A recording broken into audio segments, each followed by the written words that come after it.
मेरा आज का टॉपिक एक बहुत फेवरेट टॉपिक है और वो टॉपिक है प्रेगनेंसी रिलेटेड ड्रेसेस कि आपकी वार्डरोब कैसी होनी चाहिए, आपका अटायर, आपकी डेली रूटीन।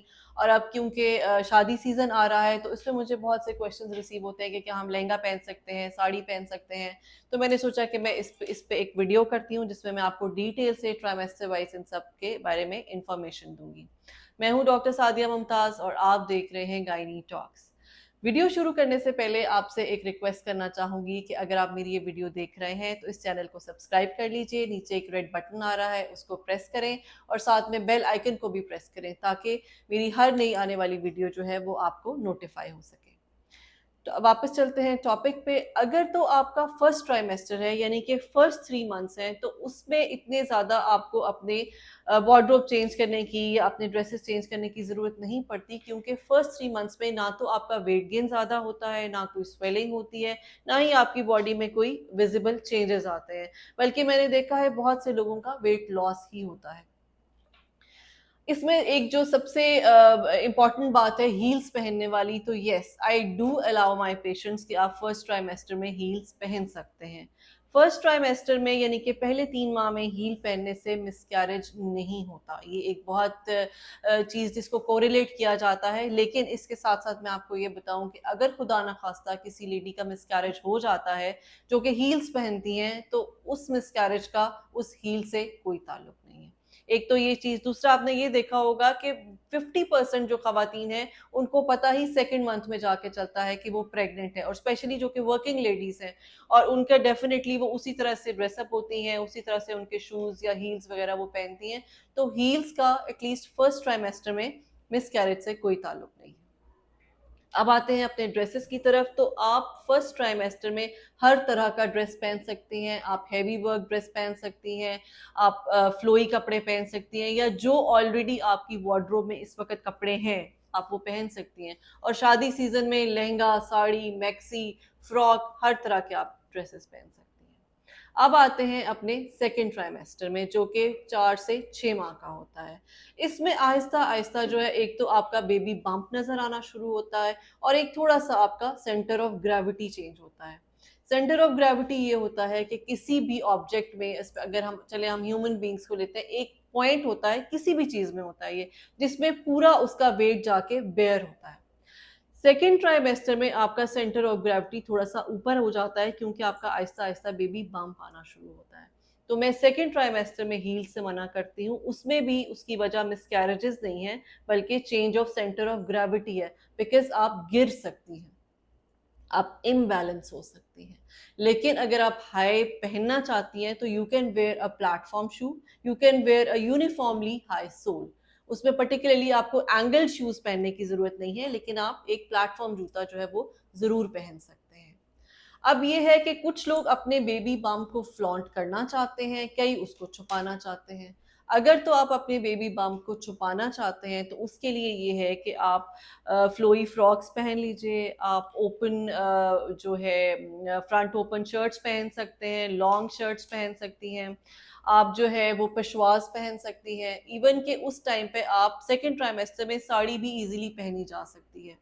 सेकेंड और बल्कि थर्ड ट्राइमेस्टर में अगर लहंगे का कॉन्सेप्ट है तो उसमें फिर मैं यही कहूंगी कि जो आपका अपर है, जो आपकी चोली है, that should be a little bit loose, जो कि स्पेशली आपके शोल्डर से और आपके आर्मपिट से लूज होनी चाहिए, और फ्रंट से वो थोड़ा सा वो कवरिंग द बेली जरूर हो लेकिन थोड़ी लूज हो।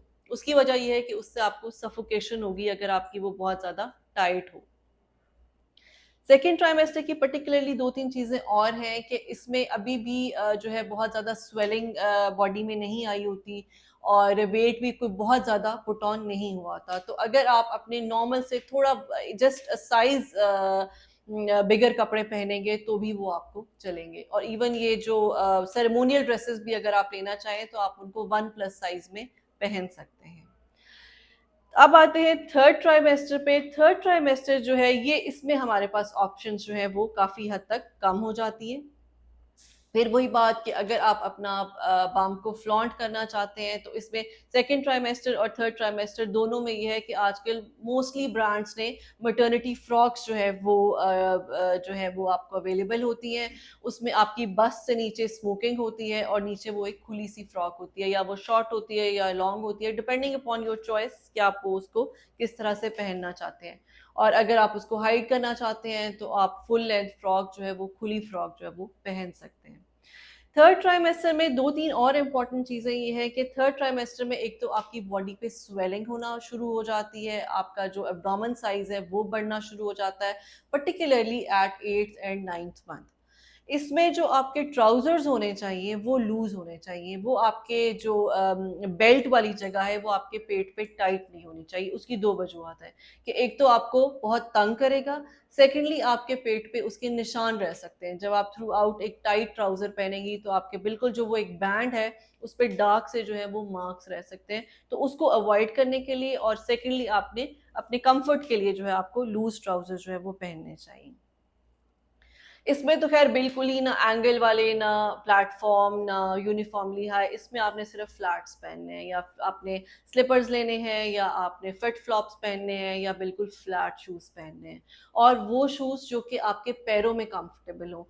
कुछ लोग जिनके पैरों में स्वेलिंग हो जाती है, एडीमा हो जाता है, मैंने देखा है कि वो उन्होंने भी इतने टाइट जूते पहने होते हैं कि उस जूते के निशान भी उनके पैरों में नजर आते हैं। तो अपने जूते को अपने पाँव के हिसाब से रीएडजस्ट करें और अपने पाँव के हिसाब से वो जूता पहने। और कपड़ों में फिर वही तीन चार चीजें जो मैंने बताई है कि इसमें आपके पास जो है काफ्तान की एक ऑप्शन है कि अगर आपने वेडिंग्स अटेंड करनी है तो आप लूज काफ्तान पहन सकते हैं। इसमें भी लॉन्ग पेशवाज या अनारकली फ्रॉक्स, अंगरखास, ये सब आप पहन सकते हैं। लेकिन इसमें दो तीन चीजें हैं, वो ये है कि एक तो जो आपका जो ड्रेस है उसका फैब्रिक जो है वो ब्रीदेबल होना चाहिए। मतलब जैसे वेलवेट है या सिल्क है कि जिसमें आपको हवा नहीं लगती, उससे ये होगा कि आपको सफोकेशन होगी, और अगर आपको स्वेटिंग होगी तो आप फेंट होके गिर सकती हैं, आपका बीपी फॉल कर सकता है। और स्पेसिफिकली अगर आप किसी वेडिंग में है, किसी फंक्शन में है जहाँ रश बहुत ज़्यादा है, क्लोज विसिनिटी है, तो आप में ऑक्सीजन की कमी हो सकती है। और इसकी वजह से साथ ही आपका बीपी लो होता है, और अगर आपको ऑक्सीजन की कमी होगी तो आपको फेंट होने के चांसेस हैं, यहाँ तक कि आपके गिरने के भी चांसेस हैं। तो अपने ड्रेसेस को ब्रीदेबल रखें, चाहे आप उसको घर में पहन रहे हैं, चाहे आप उनको बाहर पहन रहे हैं, चाहे आप किसी पार्टी में जा रहे हैं या किसी के घर जा रहे हैं, तो अपने ड्रेसेस को ब्रीदेबल और लूज रखिए, स्पेशली थर्ड ट्राइमेस्टर में। एक और इम्पॉर्टेंट बात यह है कि जब आप डॉक्टर के पास आए तो प्लीज़ लूज कपड़े पहन कर आए। उसकी वजह यह है कि 9th मंथ में कई दफ़ा मेरे पास पेशेंट्स आती हैं जिन्होंने सिगरेट पैंट्स पहनी होती हैं, या ट्यूलिप्स पहनी होती हैं, या बहुत तंग वाली शलवारें पहनी होती हैं। बिकॉज पेशेंट को हमने जब एग्जामिन करना होता है, इवन के जब पेट से उनका फीटल हार्ट भी लेना होता है, तो वो इतना टाइट उनका बेल्ट होता है कि वो ऑब्वियसली दैट टेक्स टाइम, और पेशेंट भी अनकंफर्टेबल हो रही होती है। तो आप कोशिश किया करें कि आप लूज कपड़े ही पहन के डॉक्टर के पास जाएं। मैं आइडियली तो एडवाइस करती हूँ कि आप ये स्वेटशर्ट मटेरियल में, जैसे ट्राउजर्स हैं या टी शर्ट्स हैं, दे आर द बेस्ट कि आप उसको अपना एक रेगुलर यूज़ में उसको यूज़ करें, कैजुअल वेयर में। लेकिन ऑब्वियसली कुछ फैमिलीज ऐसी होती हैं जहाँ पे आप घर में अलाउड नहीं होता कि आप इस तरह से कपड़े पहने, तो उसमें आप ये कर सकती हैं कि कॉटन या लॉन में आप शॉर्ट शर्ट्स पहन सकती हैं, लूज फिटिंग में, और साथ ही आप क्यूलॉट्स पहन सकते हैं, आप साथ उसके प्लाजोस पहन सकते हैं। तो that will let you feel comfortable. एक और चीज़ कि जब आप सेकंड ट्राइमेस्टर पास करती हैं तो उसके बाद आपकी बॉडी में आहिस्ता आहिस्ता स्वेलिंग शुरू होती है। तो आपने ज्वेलरी के बारे में ख़ास ख्याल रखना है कि जैसे कुछ पेशेंट्स हैं, उन्होंने चूड़ियाँ पहनी होती हैं थ्रू आउट, उनके हैबिचुअल है, जैसे घर में बहुत से लोग चूड़ियाँ जो हाउस वाइफ्स हैं वो पहन के रखती हैं। तो प्लीज़ अपने 5th-6th मंथ में वो चूड़ियाँ उतार दें। उसकी वजह ये है कि जब जैसे जैसे आपकी प्रेगनेंसी जो है वो पास ऑन होती है, आपके जो रिस्ट साइज है वो चेंज हो जाता है, आपके हाथ का साइज चेंज हो जाता है। अगर आपको शुगर है, अगर आपको ब्लड प्रेशर है, इवन ये नहीं भी है, तो आपका साइज चेंज हो रहा है, तो फिर वो चूड़ियाँ लेबर में उतारनी हमारे लिए एक बहुत बड़ा टास्क बन जाता है। और लेबर में क्यों उतारनी होती है, हम लेबर में और एक और चीज़, जैसे बहुत से पेशेंट्स ने कानों में वो फिक्स्ड बालियां पहनी होती हैं, हमें वो उतारनी पड़ती है, नोज पिन्स पहनी होती हैं। तो प्लीज कोशिश करें कि आपके थर्ड ट्राइमेस्टर में आप ये चीजें उतार दें, because when you go into labor we do not know that you will deliver normally for sure, 100% तो गारंटी नहीं है। somehow अगर हमें आपको इमरजेंसी के में शिफ्ट करना पड़ता है सी सेक्शन के लिए, तो उस वक्त फिर हम इंस्ट्रूमेंट्स ढूंढ रहे होते हैं कि किस तरह से ये बालियां काटें, नोज पेन उतारें, चूड़ियां अगर शीशे की हैं तो तोड़ें, मेटालिक हैं तो उनको काटें। और कई दफ़ा इतनी इमरजेंसी होती है कि हम इतना टाइम हमारे पास होता नहीं, but we have to go with that. उसकी वजह ये है कि ड्यूरिंग सी सेक्शन हम कॉटरी यूज़ करते हैं, जिसपे जब ब्लीडिंग हो रही होती है तो हम उस पार्ट को बर्न करते हैं, और वो इलेक्ट्रिक होता है। तो उससे जब आपने मेटल पहना होगा तो वो आपको करंट लग सकती है, करंट भी लग सकती है और आपकी वो जगह बर्न हो जाएगी, जहां जहां आपका वो मेटल आपने पहना हुआ है वो जगह बर्न हो जाती है। लेकिन इन केसेस ऑफ सिवियर इमरजेंसी फिर हम यहाँ पे गॉज बैंड्स बांधते हैं, आपके कानों पे टेप लगाते हैं, नोज पे टेप लगाते हैं। तो ये एक एडिशनल टास्क बन जाता है हॉस्पिटल अमले के लिए कि ये चीज़ें जो हैं वो हमने रिमूव करनी है।